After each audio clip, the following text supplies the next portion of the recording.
And a federal judge today ordered the Trump administration to end its deployment of the National Guard in Washington, D.C. U.S. District Judge Gia Cobb, a Biden appointee, said that Trump's order illegally intrudes on local officials' authority to direct law enforcement in the district, saying while the president certainly may have some Article II powers to protect federal functioning and property, including in the district, such powers cannot justify the deployment of the D.C. National Guard in this case.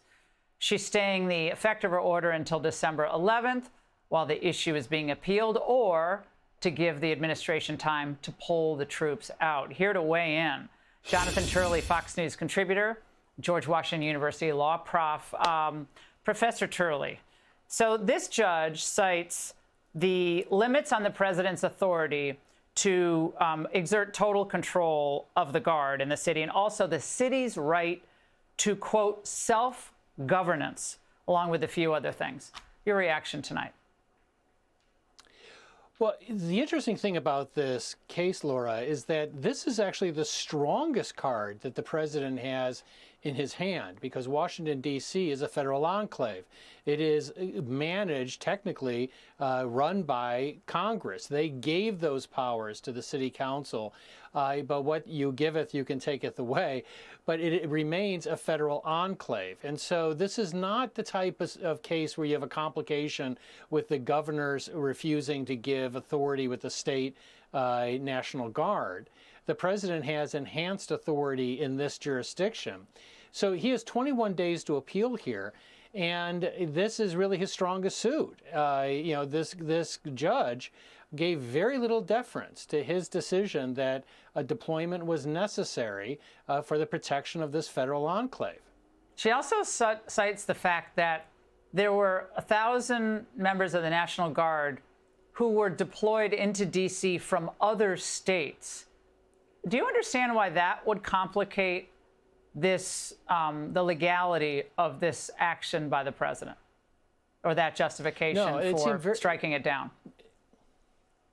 No, that point has always seemed extraneous to me as to the real issue at hand, whether the president has the inherent authority to order this type of deployment.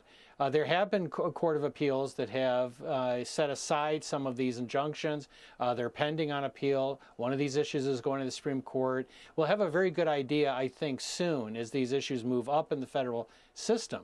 But thus far on appeal, there's been a real effort to really tamp down some of these district court judges who are micromanaging decisions that have historically rested with the president. Yeah, so this idea that the District of Columbia has a right to self-governance, they're basically saying that that right is infringed upon, what this judge is saying, by the deployment of the National Guard in D.C. The president is absolutely adamant that without order in D.C. and safety in D.C., the federal government itself is in jeopardy. I think that's at the core of his argument, and I suspect that will be at the core of the argument on appeal. Do you agree with that? Right. I think so. Remember, the mayor actually was supportive of the National Guard. The crime went down. But in this city, federal assets and federal interests are at their apex. This city is covered with federal buildings, agencies, federal employees going to work. So it's not just a federal enclave. It's a core federal activity for the government. Jonathan, I can't wait to see where this goes on appeal. Thank you very much. Have a great Thanksgiving. Hey, Sean Hannity here. Hey, click here to subscribe to Fox News YouTube page and catch our hottest interviews and most compelling analysis. You will not get it anywhere else.